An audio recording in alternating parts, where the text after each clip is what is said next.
तो दो शब्द मैं मीडिया के लिए कहना चाहूँगा। अगर थोड़ा सा ऐसी बात कहूँ जो थोड़ी सी वो ठीक ना हो तो मुझे माफ़ कर देना। पत्रकारों से बहुत दोस्ती रहती है हमारी, एडिटर्स से बहुत दोस्ती है, जो मालिक हैं उनसे दोस्ती है। बहुत अच्छा काम करते हैं आप सब लोग, सभी पत्रकार।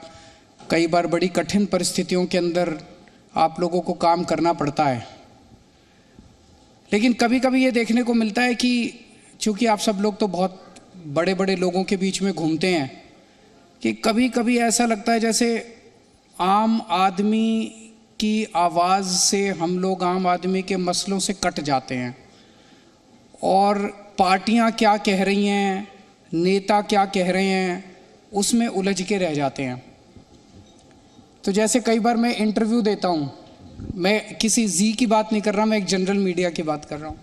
तो इंटरव्यू में पूछते हैं कि केजरीवाल जी, भाजपा ने आपके ऊपर ये आरोप लगाया, आपको इस पे क्या कहना है? तो मैं कहता हूँ जी भाजपा वालों को कहने दो, आपको क्या प्रॉब्लम है, वो कह रहे हैं, मैं उनके ऊपर टिप्पणी क्यों करूँ? तो भाजपा के इस नेता ने आपके ऊपर ये आरोप लगाया, आपको क्या कहना है? कांग्रेस ने आपके ऊपर ये आरोप लगाया, आपको क्या उनको सबको कहने दो ना। जनता क्या कह रही है, हमें इसके ऊपर सोचने की ज़रूरत है, ये बहुत ज़रूरी है। अभी पंजाब चुनाव के दौरान मुझे याद है, एक दिन पंजाब चुनाव के दौरान आपने देखा होगा, मैं और भगवंत मान जी एक साथ इंटरव्यू दिया करते थे टीवी चैनलों को। हम दोनों बैठते थे, उनके एंकर बैठते थे, हम दोनों से प्रश्न किया करते थे।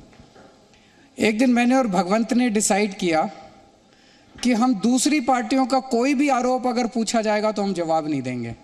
हम जवाब तभी देंगे जब जनता के मसले पे बात होगी। तो इंटरव्यू शुरू हुआ। उन्होंने पूछा जी आपके ऊपर कांग्रेस ये आरोप लगा रही है। हमने कहा जी हमें कुछ नहीं कहना, कांग्रेस को लगाने दीजिए आरोप। चन्नी साहब ये आरोप लगा रहे हैं, आपको क्या कहना? हमने कहा जी हमें चन्नी साहब के आरोप का कोई जवाब नहीं देना। बीजेपी वाले आपके ऊपर ये आरोप लगा रहे हैं फलाना। तो हमने कहा जी हम जनता के मुद्दों पे बात करेंगे, जनता को कोई मुद्दा हो तो बताओ।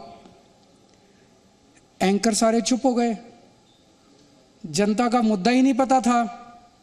फिर हमने कहा कि हम आपको बताते हैं जनता के क्या मुद्दे हैं। हर आदमी चाहता है मेरे बच्चों को अच्छी शिक्षा मिले। तो क्या आप मानते हो पंजाब में स्कूलों की हालत ख़राब है? तो वो बोले हाँ जी ख़राब है। तो हमने कहा जी हमसे पूछो स्कूल कैसे ठीक होते हैं। क्या आप मानते हो अस्पतालों की हालत ख़राब है? बोले हाँ जी ख़राब है। मैंने कहा हमसे पूछो अस्पताल ठीक कैसे किए जाते हैं।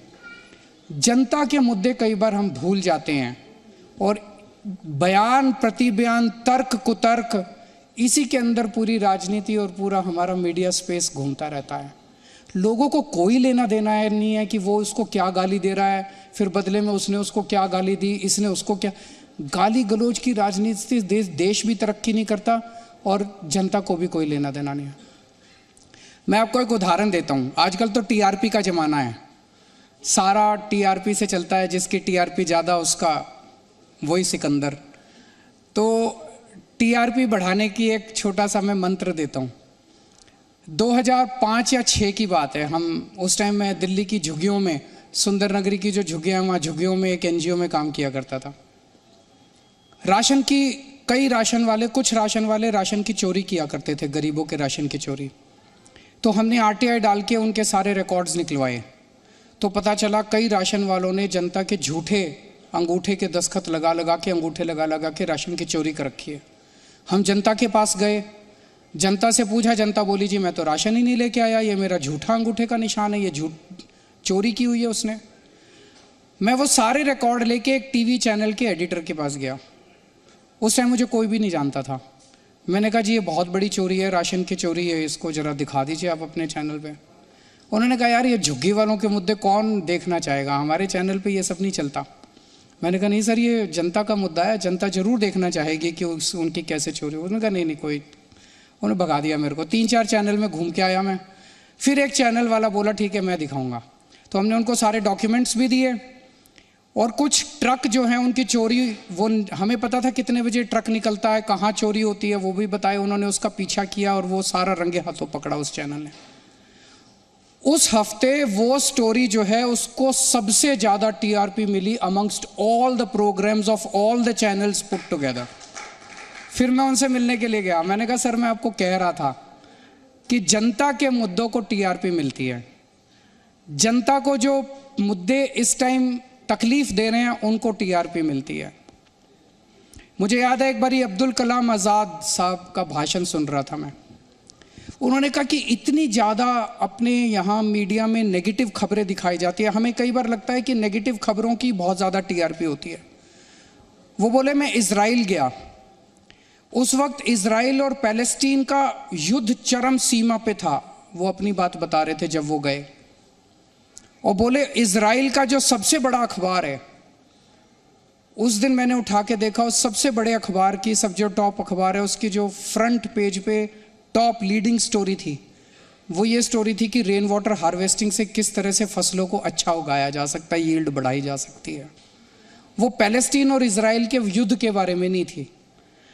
तो मुझे लगता है कि पॉजिटिव स्टोरी दिखाना, सही स्टोरी दिखाना, जनता के मुद्दों की बात करना, इसमें टीआरपी भी है और इसमें देश की भलाई भी है। अब दिल्ली के अंदर हमने स्कूल इतने अच्छे कर दिए, पर चैनल्स को लगता है कि स्कूल दिखाने से टीआरपी नहीं आएगी, कोई नहीं दिखाता हमारे स्कूल, हम कहते रहते हैं स्कूल अच्छे कर दिए, जनता भी कहती है स्कूल अच्छे कर दिए, केजरीवाल ने अच्छे कर दिए, जनता ने वोट भी दिए स्कूलों पे, लेकिन ऐसे लगता है जैसे इस पे टीआरपी नहीं है। अस्पताल अच्छे कर दिए, इस पे टीआरपी नहीं है, दवाइयाँ दे रहे हैं, इस पे टीआरपी नहीं है।